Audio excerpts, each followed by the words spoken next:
my book sales go in 2019? How did my book sales go versus my other author income streams? Stay tuned to find out in this video.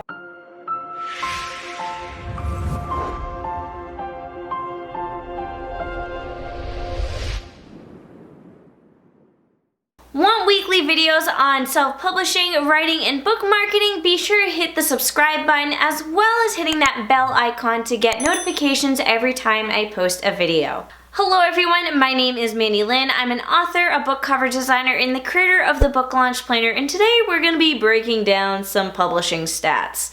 So before I move into things, I do have to do a little bit of an intro. For those of you who don't know, I've published 3 fiction novels, Essence, I Am Mercy, and She's Not Here. And I've also published 3 co-written non-fiction books, How Your Book Sells Itself, Grow Your Author Platform, and Book Sales That Multiply. And this will also be eventually a 6-book series, but until then, we only have 3 books out.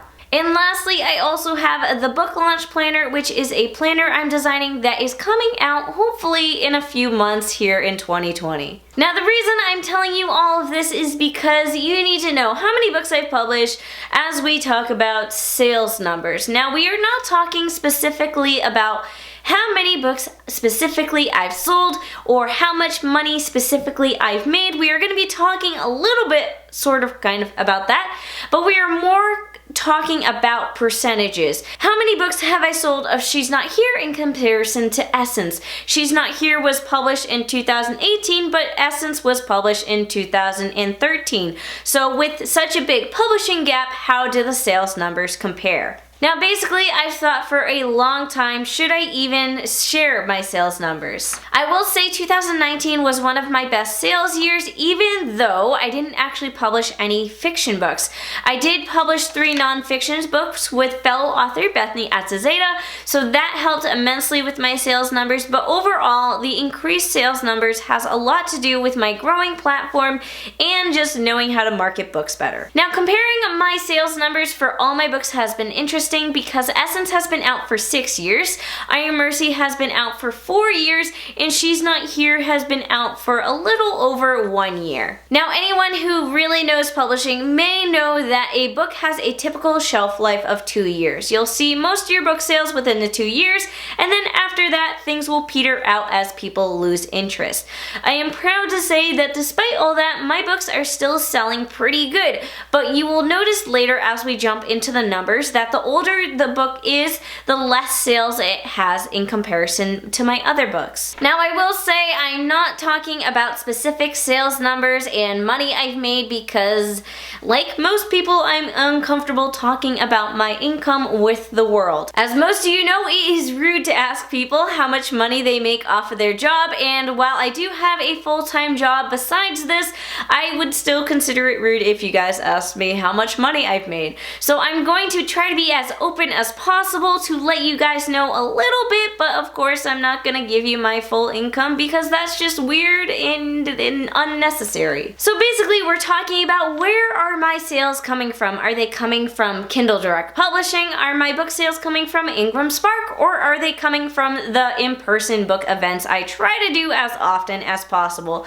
So if that sounds interesting, be sure to stay tuned. I'll also be talking about my author income as a whole. So this includes not only my book sales, but my book cover design, my Patreon, YouTube, and I think that's it. So since we're talking about numbers, let's talk about how much the average author can expect to make per book sale. If you're an independently published author, odds are you're making $3 or less per book sale, which isn't a whole lot. My personal goal in order to quit my full-time job is to have my author income be about $50,000 a year. Now, if I wanted to calculate how many books I would need to sell in a year to make $50,000, it would be 16,667 books. That's a lot of books to sell in 1 year, but to help you understand things a little bit more, that means I would have to sell 1,389 books a month in order to make a full-time income. So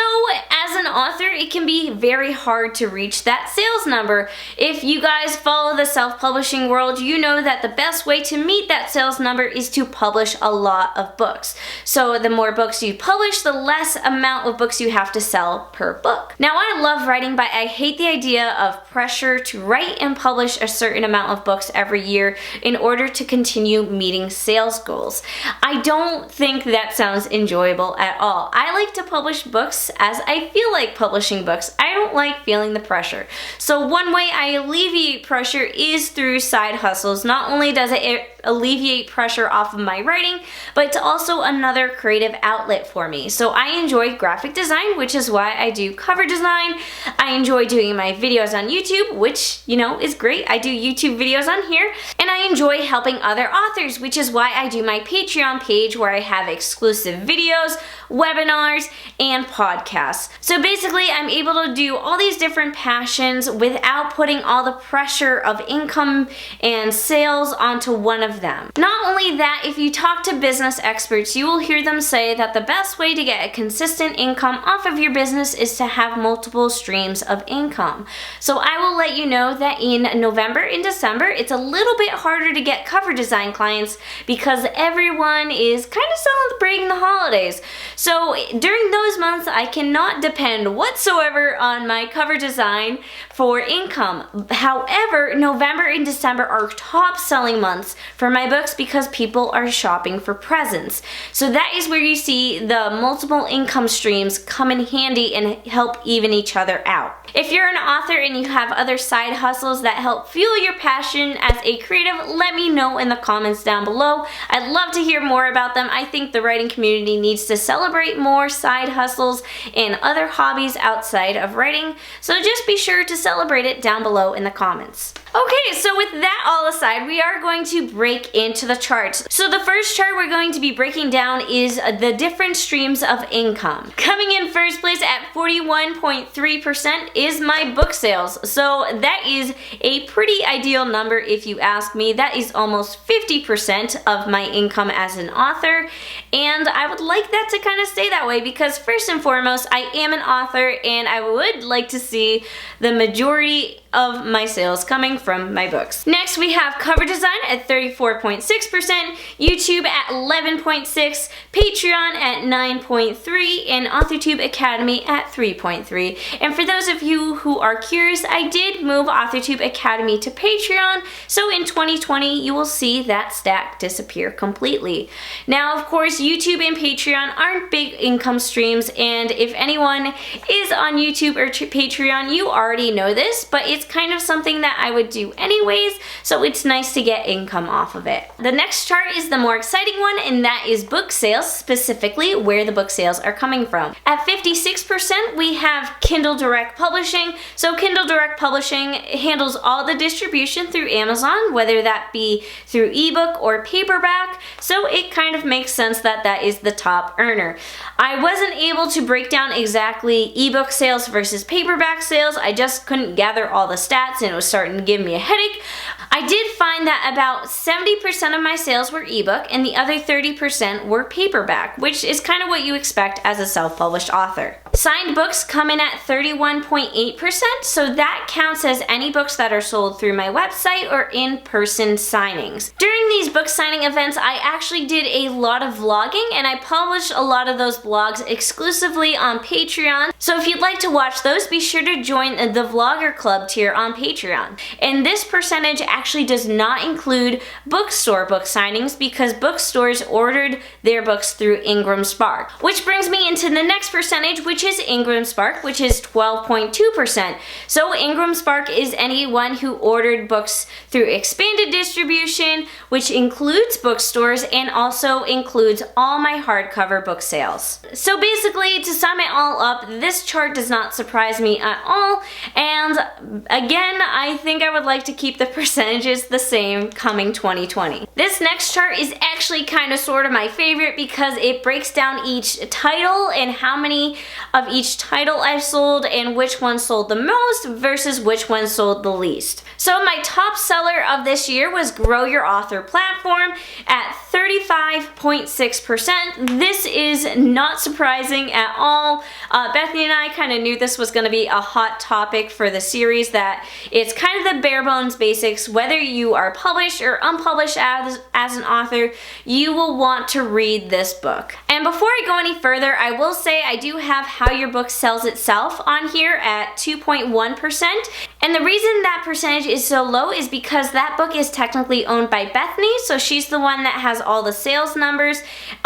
So this 2.1% is only when I sold the book physically at in-person book signings. Coming in second place is She's Not Here at 20.7%, which is exactly as predicted because while I did not publish that book this year, it was published late 2018 and it is also fiction, so ideally I do want to sell my fiction more than my nonfiction, but it tends to be easier to sell my nonfiction because I am teaching here on YouTube, so when I publish nonfiction I am also teaching, so it's automatic that my audience would want to buy that. Whereas She's Not Here is an adult psychological thriller meets dark contemporary, so it's not exactly my ideal audience. My audience here on YouTube, if they are into fiction, it's more young adult rather than adult, so it's a little bit harder for me to sell that book, and I have to go through more traditional means of selling it, like ads and promotions and different things like that.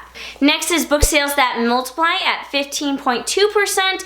Again, not surprising at all. While this is another book that was published in 2019, I do expect it to be a little bit lower than my sales numbers for She's Not Here because while I think book sales that multiply is an extremely important topic, I do know that book ads and that sort of marketing is something that most authors aren't into. Most authors don't want to pay for ads for their book.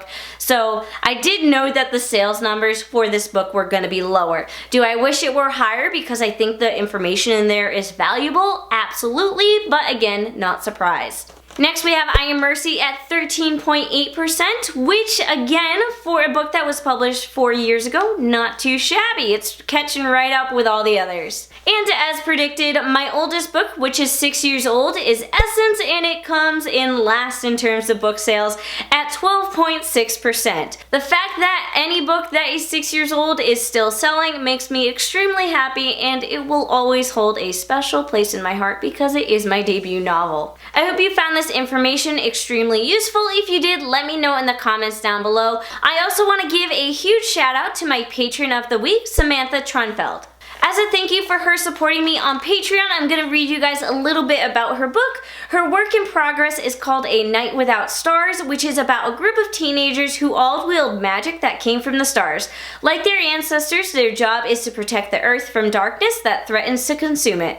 There were only supposed to be 6 of them, but when a 7th child is born, she might be the thing to save the world, or she might be what plunges it into eternal darkness. If that sounds interesting to you guys, be sure to check Samantha out on Instagram. She will also be linked down below. Thank you so much, Samantha, for supporting me on Patreon. If you'd like to be featured here on YouTube, you can join me on Patreon. There are also exclusive videos as well as a podcast. If you'd like to stay up with everything I'm up to, be sure to subscribe to my author newsletter. When you subscribe, you get access to printables and webinars. If you want to learn more about self-publishing, be sure to check out my playlist here on YouTube. Thank you all for watching. Be sure to give it a thumbs up, comment down below, and subscribe.